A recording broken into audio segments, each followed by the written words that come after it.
Good morning friends, আমি এসে গেছি আমার বাংলা ব্লগ চ্যানেল জুয়ার ভাটার সংসারে। আমি পারমিতা। আশা করছি তোমরা সবাই খুব ভালো আছো, সুস্থ আছো এবং অলওয়েজ হ্যাপি আছো, হাসি খুশি আছো।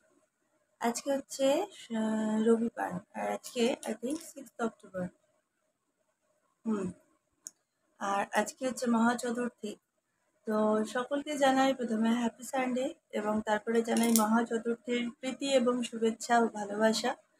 আর হচ্ছে আজকে 6 অক্টোবর। তো আজকের দিনে যাদের জন্মদিন এবং বিবাহবার্ষিকী তাদের সকলকে জানাই আমি আমার তরফ থেকে, আমার পরিবারের পক্ষ থেকে এবং সকল দর্শক বন্ধুদের পক্ষ থেকে শুভ জন্মদিন এবং শুভ বিবাহবার্ষিকী। তোমরা সবাই খুব ভালো থেকো, সুস্থ থেকো, আনন্দে থেকো।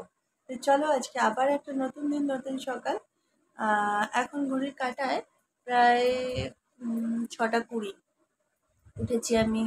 6টা 20 তো, হ্যাঁ 6টা 20 আমি উঠেছি প্রায় তখন 6টা 5 হবে, কি 6টাই হবে। আমি উঠে ফ্রেশ ট্রেশ হলাম, হয়ে ঘরের সমস্ত দরজা জানলা সব খুলে দিয়ে ভাবলাম যে না, ব্লগটা শুরুই করে দিই। তো আজকে এত সকাল সকাল ওঠার কারণ হচ্ছে আম, আজকে তো এমনি স্যার আসবেনই। উনি যদিও আজকে ভোরবেলা আসবেন না, আজকে আসবেন 10:30টায়। তো স্যার আসবেন পড়াতে। তো তার আগে আমাকে সব ঘরদোর পরিষ্কার করে নিতে হবে। রান্নাটা আস্তে আস্তে করলেও চলবে, কিন্তু ঘরদোরগুলো তো আগে পরিষ্কার করে নিতে হবে। আর তার উপরে আজকে আমার বাড়িতে আসছে একজন, একজন না দুজন আসবে, কিন্তু তারা কে আসবে সেটা তারা আসুক, আসলেই তোমরা দেখতে পাবে। আগে থেকে আমি কিছু বলবো না, ঠিক আছে? তো সেই জন্যই একটু তাড়াহুড়ো আছে। তো চলো, তাড়াতাড়ি আর বেশি বক বক না করে ব্লগটা শুরু করা যাক, ঠিক আছে? কাজবাজগুলো সেরে নিয়ে আমি নিয়ে আবার তারপর রান্না বান্না আছে, সকালবেলার খাবারের ব্যাপার আছে, সেগুলোরও জোগাড় করতে হবে। তো সবার প্রথম আমি যেটা করবো সেটা হচ্ছে ঘরদোরগুলো ঝাড় দিয়ে মুছে নিই। সেগুলো আজকে আর তোমাদের সাথে আমি শেয়ার করছি না, ঠিক আছে? চলো, সঙ্গে থাকো, দেখতে থাকো। দেখা যাক সারাদিনে ঠিক কী কী তোমাদের সাথে শেয়ার করে উঠতে পারি। এই যে এসে গেছে, দেখো কারা। তোমাদেরকে বলেছিলাম আসবে, কেউ বুঝতে পারছো? প্রণাম করছে, করে নিখে। এই দেখো, আমার দিদা এসছে।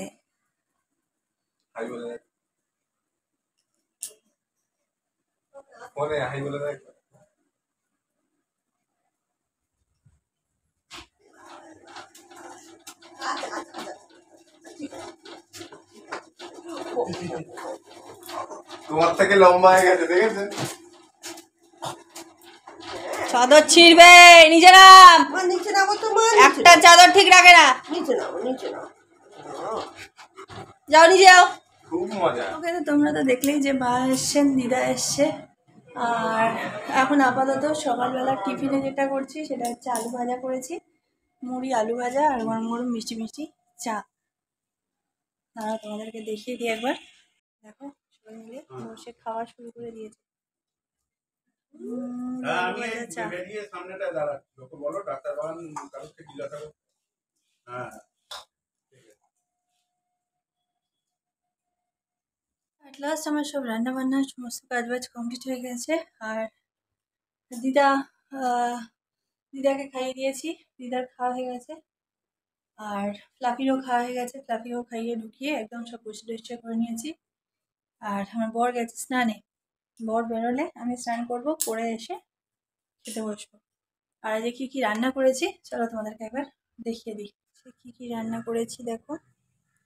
এই যে আলু দিয়ে মোরলা মাছের চচ্চড়ি,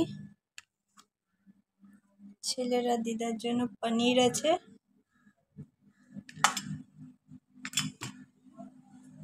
এখানে আছে চাটনি, ভাত, আর হচ্ছে চিকেনের লাল লাল কষা কষা করে ঝোল। স্যালাড আছে, ওটা ফ্রিজে আছে, খাওয়ার সময় বার করবে। তো তোমরা তো আমার রান্না দেখেই নিলে। আমি এবার ঝটপট স্নান করে নিই, কারণ মায়ের খিদে পেয়ে গেছে। ওরা তাড়াতাড়ি খায় তো, অভ্যাস নেই, যতই টিফিন খাক। আমি স্নানটা সেরে নিই, চলো। ওকে, তো দুপুরবেলা খাওয়া দাওয়ার পরে আর অন হতে পারিনি, কারণ একটু শুয়ে পড়েছিলাম, আর ভাল লাগছিল না, অনেক ভোরবেলা উঠেছি তো একটু শুয়েছিলাম। তারপরে আবার সবাই মিলে বসে একটু টিভি দেখলাম, কিন্তু তারপরে হঠাৎ করে ঠিক করলাম যে একটু বেরোই কোথাও। মা এসছে, দিদা এসছে বছরকার দিনে, ঘরে বসে কাটিয়ে দেবো।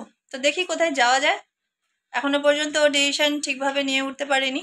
তো চলো দেখা যাক কোথায় কোথায় কোথায় যাওয়া যায় বা কোথায় কোথায় যাওয়া যায়। ঠিক আছে, যেখানেই যাই না কেন তোমাদের সাথে অবশ্যই সেটা শেয়ার করবার চেষ্টা করব। ঠিক আছে, চলো সঙ্গে থাকো, দেখতে থাকো। আর এই যে সবাই এখন রেডি হচ্ছে, মা রেডি হচ্ছে, আমার বর রেডি হচ্ছে, বা ওদিকে দিদা রেডি হয়ে বসে আছে, আমার সুপুত্র। আমি কিন্তু পুরোনো ড্রেস পরে আছি, ভেবো না যেন নতুন ড্রেস পরেছি। আজকের থেকে নতুন ড্রেস পরলে মুশকিল হয়ে যাবে।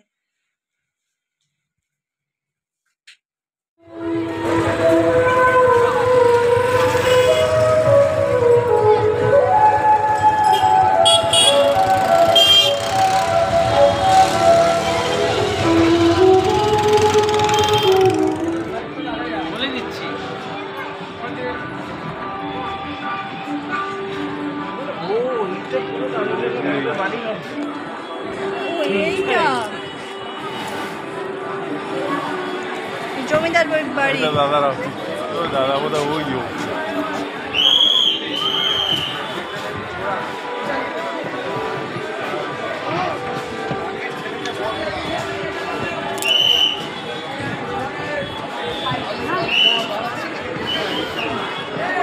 ওই যে পার্টি করে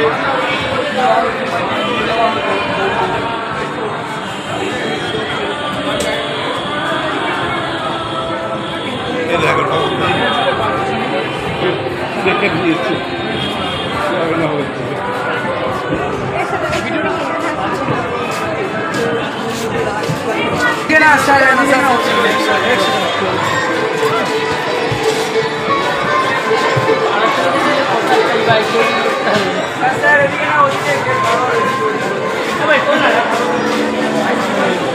যে রাজবাড়ি হয় না, সেই রাজবাড়ি ওই করা হবে। আর উপরে দেখতে পাচ্ছেন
फ्यूचरिस्टिक पढ़ा मतलब 2050 में ऐसे ही रहेगा ना रॉबोट वाला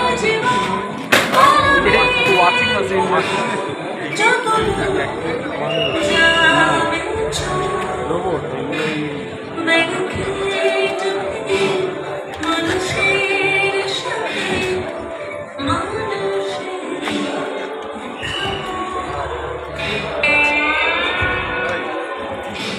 ও হ্যাঁ হ্যাঁ ঠিক পুরোনো জিনিস দিয়ে এগুলো ওয়াশিং মেশিন ইয়ে সব দিয়ে মাউন্ট এসি আছে এসির আউটডোরটা দেখ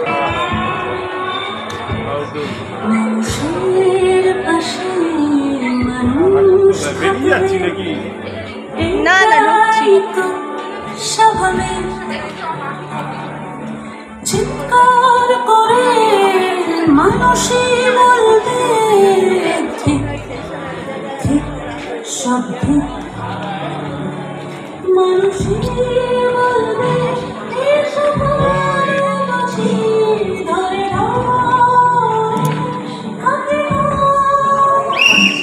মানুষের বুকে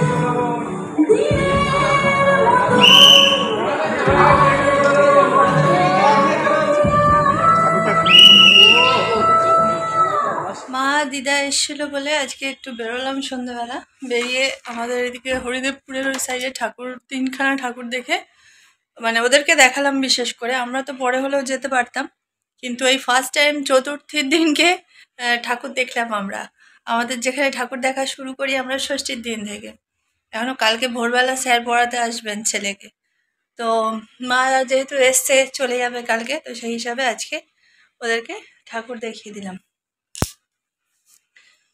তো 3টে ঠাকুর আপাতত দেখেছি আর তোমাদের সাথেও শেয়ার করেছি তোমরা নিশ্চয়ই দেখলে দেখে দেখে নিয়ে ঘরে এসে ওদেরকে অলরেডি খেতে দিয়ে দিয়েছি কারণ ছেলে সকাল বলেই তো দিলাম ভোরে স্যার আসবে আর আমরাও এবার খেয়ে নিয়ে শুয়ে পড়বো ঠিক আছে গুড ইভিনিং বন্ধুরা আজকে হচ্ছে 7th অক্টোবর আজকে হচ্ছে তোমাদের কি বার বলো তো দাঁড়াও একবার দেখে নি ও আজকে হচ্ছে সোমবার বুঝলে তো যাই হোক গতকাল তো দেখলে তোমরা যে মা দিদা এসেছিল পুজোর জামা কাপড় দিতে তো গতকাল রাত্রিবেলার ব্লগ শেষ করে উঠতে পারিনি আজকে সকাল থেকে বললে বিশ্বাস করবে না এতটুকু সময় পাইনি কারণ কি সব ভোরবেলা ছেলের স্যার এসেছিল স্যার চলে যাওয়ার পরে ঘরের সমস্ত কাজবাজ সারলাম ঘর মোছা করা ঝাড় দেওয়া সব করে টরে নিয়ে 2টো সেদ্ধ ভাত বসালাম ডাল সেদ্ধ আলু সেদ্ধ ভাত গরম গরম করে দিলাম করে দিতে মা দিদা খেয়ে দিয়ে 12টা নাগাদ পাক্কা 12টা বাজে বেরিয়ে গেল দিদাকে নিয়ে সকালবেলা ওদের ভোরবেলা চলে যাওয়ার কথা ভোর বেরিয়ে যাওয়ার কথা তো দিদার বয়স হয়েছে তো একটু বাথরুম নিয়ে প্রবলেম হয় তো সেই সবের জন্যই দেরি হয়েছে এবারে অত দুপুরে গেছে কষ্ট তো অবশ্যই হয়েছে তো যাই হোক দুপুরবেলা 12টার সময় 2টো ভাত টাত খেয়ে চলে গেছে তো এবার তার মধ্যেই আমি ঘর দোর মুছেছি ঝাড় দিয়েছি ওদের জন্য ডাল সেদ্ধ আলু সেদ্ধ ভাত ওদের মানে কি আমাদেরও করেছিলাম একসঙ্গেই ডাল সেদ্ধ আলু সেদ্ধ ভাত করেছি সবার ওই করতে করতেই মাথাতে কালার লাগিয়েছি কারণ চুলগুলো এই সাইডগুলো বড্ড পেকে যায় একটুতেই সাদা হয়ে যায় কালার করে করে এখন এমন হয়ে গেছে না না করলে নয় আর পুজোর সময় বলে কথা এই জিনিসটাকে তো রং পাল্টাতেই হবে আর কিছু হোক না হোক তো সেই জন্য চুলে কালার করেছি করে আবার তারপরে ওদেরকে তার মধ্যেই আবার খেতে দিলাম ওরা বেরিয়ে গেল যাওয়ার পরে ফ্লাফিকে আজকে ওর পাপা চান করিয়েছে ও চান করলো, চান টান করতে আমার হাজব্যান্ড চান করে এলো, তারপরে আমার ছেলে চান করলো, আমি চান করলাম, করে যে খেয়ে দিয়ে ঢুকতে ঢুকতেই বেজে গেছে প্রায় 2:30-3টে। তারপরে শুয়ে না ঘুমিয়ে পড়েছিলাম, কারণ সেই ভোরবেলা উঠেছি, ছেলেকে তুলতে হয়েছে 6টার সময়। তো যাই হোক, তারপরে হচ্ছে তোমার ঘুমিয়ে পড়েছি, উঠলাম তখন বাজে মনে হয় 5:30-6টা বাজে।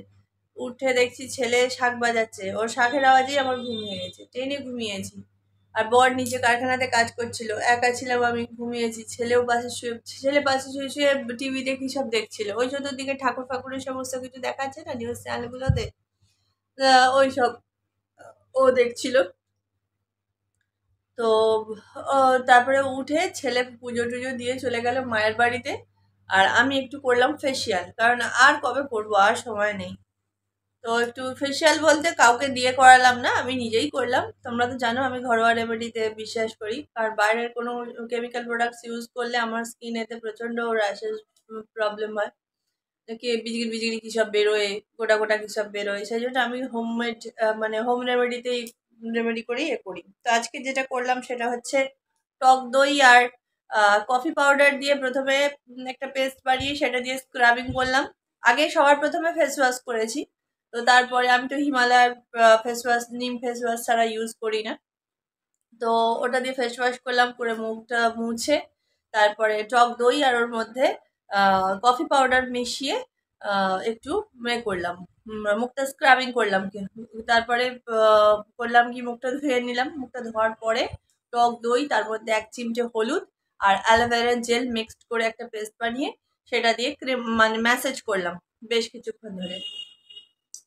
তো ম্যাসেজ করার পরে ওটা আবার বেশ কিছুক্ষণ ম্যাসেজ করলাম, করার পরে ওটাকে গিয়ে ধুয়ে আসলাম, ধুয়ে আসার পরে গুড ভাইবসের যে আমি উপটান পাউডারটা নিয়ে এসেছি ওই পাউডারটা দিয়ে প্যাক বানালাম।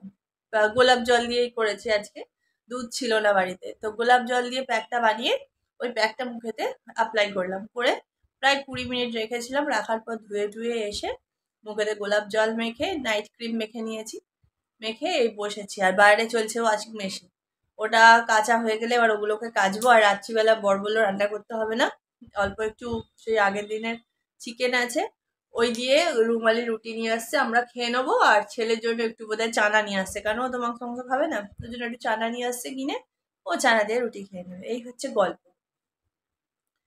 তো আজকে আর কোথাও করিনি, গতকাল একটু বেরিয়েছিলাম, তোমাদের সাথে সেটা শেয়ার করেছি। এবার বেরিয়ে এসে ঠাকুর দেখবো কি, ওইসব বয়স্ক মানুষ নিয়ে বেরোনোও নয়। মানে আমার দিদা ঘরের মধ্যে বসে থেকে থেকে এখন এমন হয়ে গেছে না, উনি সারাক্ষণ ঘরের মধ্যে ওনাকে বসিয়ে রেখে দাও, উনি খুব ভালো থাকবেন, ওনার ওটাই ভালো। উনি কারোর সাথে কারোর বাড়ি যাবেন না, কারোর সাথে কথা বলবেন না, কোথাও বাড়ির থেকে বেরোবেন না। এবার মায়ের তো একটা ইচ্ছা আছে না, মায়ের তো একটু ইচ্ছা হয় একটু বেরোবো, একটু কোথাও যাবো, একটু করবো। মাসির বাড়িতে গেছিল আমার বাড়িতে আসার আগে, সেখানেও জামা কাপড় দিতে গেছে, মাসি নাকি খুব কান্নাকাটি করছিল যে মা তুমি একটু থাকো না আমার কাছে বা কিছু, থাকবে না। সেখান থেকেও নাকি চলে এসেছে, মাকে নাকি সারা রাত ধরে আগের দিনকে বলেছে যে এই রিনা আমি কিন্তু চলে যাব তোর সাথে, আমাকে কিন্তু থাকতে বলবি না, আমি কিন্তু থাকবো না এখানে। কোথাও গিয়ে থাকবে না, আর একমাত্র সঙ্গ যেটা সেটা হচ্ছে আমার মা। ঠিক আছে, আমার মা ছাড়া কারোর কাছে থাকবেও না, কারোর সাথে কোনো রকম এও করবে না। এবার মা সেই নাকি তার জন্য মন টন খারাপ করেছে যে তুমি থাকো না, এসে থাকো একটু, এই সেই থাকবে না, সারা রাত নাকি মাকে সে আগের দিনকে ঘুমোতে দেয়নি। তো যাই হোক, মায়ের মুখেই শোনা। তো এবারে এখানে এসে ওরকম মুখটা তোলো হাঁড়ি করে আছে, কারোর সাথে কথা বলবে না, কারোর সাথে এ করবে না। সে আমার ছেলে গিয়ে কথা বলছে, আমি গিয়ে কথা বলছি, ওনার হবে না। ওনার হচ্ছে একটাই লক্ষ্য, সেটা হচ্ছে এক হচ্ছে ওনার নিজের বাড়িতে যাওয়া, আর এক হচ্ছে মাকে সবসময় সঙ্গে থাকতে হবে। এবার মা কি হয় একটু, সেও তো একটা মানুষ, সারাক্ষণ ওরম ভাবে মুখের কাছে নিয়ে একটা পেশেন্টের বসে থাকা সম্ভব? তো পাগল হয়ে যাবে। এবার আমাকে হয়তো বলছে চ একটু এদিক থেকে ঘুরে আসি, একটু ওদিক থেকে ঘুরে আসি। তো এসে আমাদের এখানে একজন ওই যে বৌদির কাছ থেকে আমি বিছানার চাদর টাদর নিই, তার কাছে নিয়ে গেলাম। সেখানে গিয়ে কয়েকটা নাইটি ফাইটি কিনলো, একটা বিছানার চাদর আমি কিনে গিফট করলাম, কারণ আমি যেহেতু কিছু দিতে পারিনি এবারে। তো ওখান থেকে নিয়ে আমি একটা চাদর দিলাম মাকে, কালো রঙের, খুব সুন্দর। তো যাই হোক, আর এবার তারপরে এসে একটু আমার বর বললো চলো মা যখন এসছে, সেই তো মা বেরোবে না, ওই গিয়ে আবার এবার এখান থেকে যে মা গেছে, মা যা চলে যাবে অ্যাকচুয়ালি মামার বাড়ি থেকে আমার বাপের বাড়িতে, কারণ আমার ভাই চলে যাচ্ছে বেড়াতে, কেদারনাথ যাচ্ছে। আর আমার বাবা পুজো করবে, ঠিক আছে, দুর্গা পুজো পড়েছে অনেকগুলো। তো সেই পুজো করতে যাবে, তো থাকবে না, এবার ভাইয়ের বউটা বাচ্চাটাকে নিয়ে একা থাকবে। তো সেই হিসাবে মা চলে যাবে ওখানে। আর আমার বাপের বাড়িটা এমনই একটা জায়গা না, মানে সেই কি বলবো, আর কুয়ো ছাড়া, বদ্ধ কুয়ো ছাড়া কিছু বলা যায় না। তো যাই হোক, তো সেই জন্য আমার বর কি করলো, একটা মোটর রিক্সা ঠিক করলো করে। কালকে তো তোমরা দেখলেই 3টে ঠাকুর, এবার ওই 3টে ঠাকুর দেখতে গেছি, মানে জাস্ট আধ ঘন্টা, খুব বেশি হলে 45 মিনিটের মধ্যে 3টে ঠাকুর দেখে চলে এসেছি হাতে। তাতেও ওনার বিরক্ত, উনি যাবেন না, ওনার কিছু সহ্য হচ্ছে না, ওনার যেখানে যাচ্ছে সেখানে গিয়ে উনি গন্ধ পাচ্ছেন রাস্তাঘাটে, মানে আর মা বিরক্ত হয়ে যাচ্ছে সমানে। সেই নিয়ে এক ঝামেলা, মানে কি যে করা যায়। তো ঠাকুর দেখতে বেরিয়ে এবার একটু তো খেতে ইচ্ছা করে, আইসক্রিম খাবে, না খাবো না, বাড়ি সব, সে ওরকম করছে, মাও রেগে যাচ্ছে। এরও এক ঝামেলা, মানে বয়স্ক মানুষ নিয়ে না, সত্যি কথা। আর বিশেষ করে এরকম টাইপের বয়স্ক মানুষ, সিরিয়াসলি বলতে কি, অনেক দেখেছি। আমার নিজের শাশুড়িও ছিল, যথেষ্ট হাট্টা ছিল, কিন্তু ইনি একটু মানে এই টাইপের, তো সেই ঘরে থাকবো, ঘর থেকে বেরোবো না, এরকম একটা মেন্টালিটি হয়ে গেছে। অথচ বাড়িতে থাকলে টুকটুক টুকটুক করে কত কাজ করে, এদিক ওদিক ঘুরবে, এটা মুছছে ওটা মুছছে, কি যে মুশকিল। তো যাই হোক, যার জন্য মা আরো চলে গেল। মায়ের না হলে, মায়ের মুখ দেখে মনে হচ্ছিল মায়ের থাকার ইচ্ছা ছিল, হয়তো আজকের দিনটাও হয়তো থাকতো, কিন্তু এমনই করছে। সকালবেলা উঠে চা দিয়েছি, ওনার চা ভালো লাগছে না, মুখ ঘুরিয়ে নিচ্ছে, মুখ বেঁকাচ্ছে, কথা বলছে না কারোর সাথে, রাগ হচ্ছে, মানে সবেতেই বিরক্তি বোধ হচ্ছে, কিছুই ওনার ভালো লাগছে না। স্নান করছে না রাগেতে, গতকালও স্নান করেনি। আমার মাসির বাড়ি থেকে সকাল সকাল এসেছিল, মাসির বাড়িতে তো স্নান করেইনি, প্লাস আমার এখানে এসে সব মা স্নান করলো, ওনাকে বাথরুমে ঢোকালো, উনি স্নান করেননি। আজকে পর্যন্ত স্নান করেনি, মাথাতে জল দেয়নি, তেল দেয়নি, কিছু নাই। সেই নিয়েও মায়ের সাথে চিৎকার চেঁচামেচি, তো যার জন্য মা চলে যেতে বাধ্য হলো লাস্টে। এরকম করলে সত্যি পারা যায় না। মাও একটু মানে সেই মনক্ষুণ্ণ হয়েছে, সেও একটা মানুষ, বছরকার দিন একটু তারও ঠাকুর দেবতা দেখতে ইচ্ছে করে। কালকে বেরিয়ে মা একটু আনন্দ পেয়েছে, ওটা দেখেই ভালো লাগলো। ওকে, তো চলো, আর কি করা যাবে, মা এখন ভার নিয়ে নিয়েছে, তো কিছু করার নেই। আর মাকে ছাড়া কোথাও যাবেও না, কারোর কাছে থাকবেও না, ওই হয়ে গেছে প্রবলেম। তো মা চলে গেল, যাওয়ার পর আমি একটু রেস্ট ফেস্ট নিলাম। ওই মা আবার একটু আগে ফোন করেছিল, আমার বাড়িতে আছে, কালকে হয়তো ওই বাড়ি যাবে, কাল বা পরশু। তো চলো, অনেক বকবক করে ফেললাম, আর ব্লগটাকে বাড়াচ্ছি না। দেখা হচ্ছে আবার নেক্সট ব্লগে, খুব শিগগিরই আবার একটা নতুন ব্লগ নিয়ে আসছি। আর মা যে জামা কাপড়গুলো দিয়ে গেছে সেগুলো আমি আলমারিতে ঢুকিয়ে ফেলেছি। সেগুলো কি একবার তোমাদের সাথে শেয়ার করে দেবো? আচ্ছা, দাঁড়াও একবার দেখিয়ে দিই তোমাদেরকে। ওকে, তো এই হচ্ছে মায়ের বাড়ির থেকে, মানে মা দিয়েছে, সেগুলো দেখিয়ে দিই তোমাদের। এটা হচ্ছে একটা প্যান্ট আছে, ওই লেগিংস টাইপের, কিন্তু নিচটাতে এরকম নেটের কাজ করা। এটা আমার খুব পছন্দ, মায়ের কাছে আমি একবার চেয়েছিলাম বলে মা এরকম দিয়েছে। আর আমার হাজব্যান্ডকে এবছরে কিছু দেয়নি, তো সেই হিসাবে এই বিছানার চাদরটা, কালকে আমি মাকে একটা বিছানার চাদর গিফট করেছি, মা আমাকে এটা আবার গিফট করেছে। এই বেডশিটটা কালকে পাতবো। আচ্ছা, সবার আগে দেখাই আমার ছেলের, আমার ছেলেকে দিয়েছে এই একটা টি শার্ট টাইপের, এইটা দিয়েছে আমার ভাই, একটা কুর্তা মতো, ঠিক আছে। আর এই একটা শার্ট দিয়েছে মা।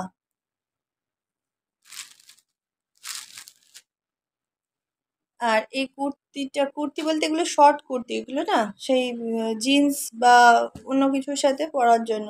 এই একটা দিয়েছে শর্ট কুর্তি, এই একটা শর্ট কুর্তি, এটা হচ্ছে আমার, আমি দিতে বারণই করেছিলাম কারণ এর আগের বারে দিয়েছিল। আর যেটা সেটা হচ্ছে এই যে একটা নাইটি কিনে দিয়েছে কালকে। এই হচ্ছে আমার মানে মা এসে এগুলো দিয়ে গেল, ঠিক আছে। ওকে, তো চলো, ব্লগটা কালকের থেকে চলছে, আর তোমাদেরকে তো দেখিয়ে দিলাম মা কি কি দিয়ে গেছে না দিয়ে গেছে। আর ব্লগটা আজকে এখানেই শেষ করছি, দেখা হচ্ছে আবার নেক্সট ব্লগে, খুব শিগগিরই আবার একটা নতুন ব্লগ নিয়ে আসছি। তোমরা ভালো থেকো, সুস্থ থাকো ততক্ষণ। আর পুজোতে খুব এনজয় করো, ঠাকুর দেখতে বেরো। আমার তো অলরেডি একদিন বেরোনো হয়ে গেল, ঠাকুর দেখা হয়ে গেছে। আবার আশা করছি কাল থেকে বেরোবো, কালকে যদি নাও হয় পরশু থেকে বেরোবো। এক্ষুনি সব ঠাকুর দেখে নিলে সারা পুজোটায় কি করবো, তাই না বলো? তো চলো, আর আমরা বেরোলে একসঙ্গে প্রচুর ঠাকুর দেখে ফেলি, নেশার মতন ঘুরি একদম। ওকে, তো চলো আজকের ব্লগটা এখানে শেষ করছি, দেখা হচ্ছে নেক্সট ব্লগে। খুব শিগগিরই আসি নতুন একটা ব্লগে। ততক্ষণের জন্য টাটা অ্যান্ড গুড নাইট।